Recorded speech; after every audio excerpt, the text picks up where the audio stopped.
बन जाए माटी रे कनलाए पाके इतराए संगे रे।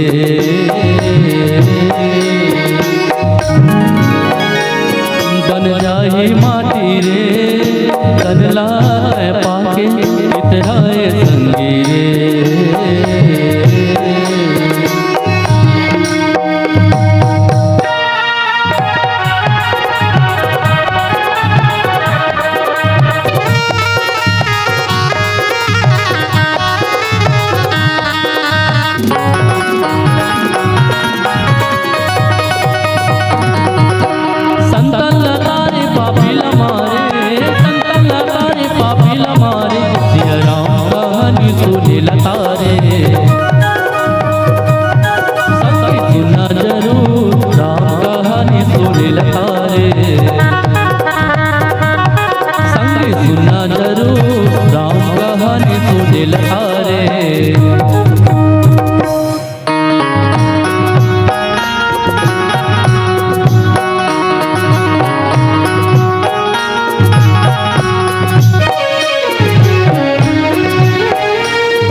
चोला तर जाही रे मनला प्रभु मां लगाले संगे रे।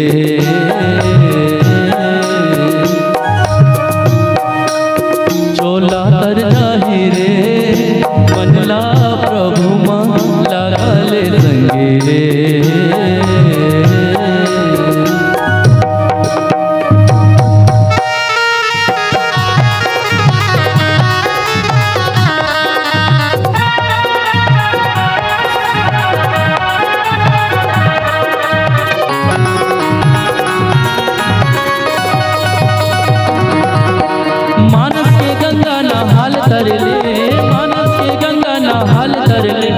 हो नहीं कछु जियत भर ले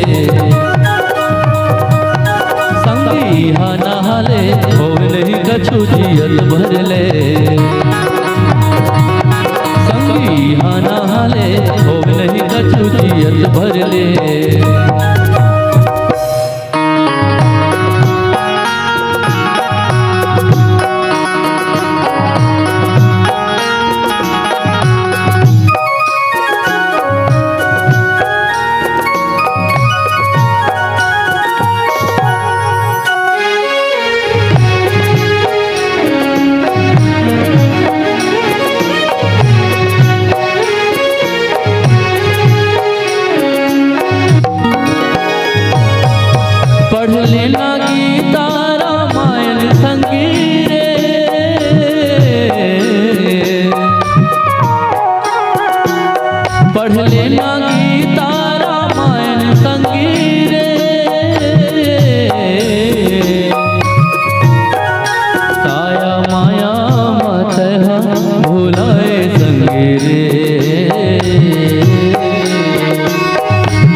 बैठ डोंगा संगी बैठे जरूर पार लगाइया बैठ डोंगा संगी बैठे जरूर पार लगाइया बैठ डोंगा संगी बैठे जरूर पार लगाइया बैठ डोंगा संगी बैठे जरूर पार लगाइया बैठ डोंगा संगी बैठे जरूर पार लगाइया बैठ डोंगा।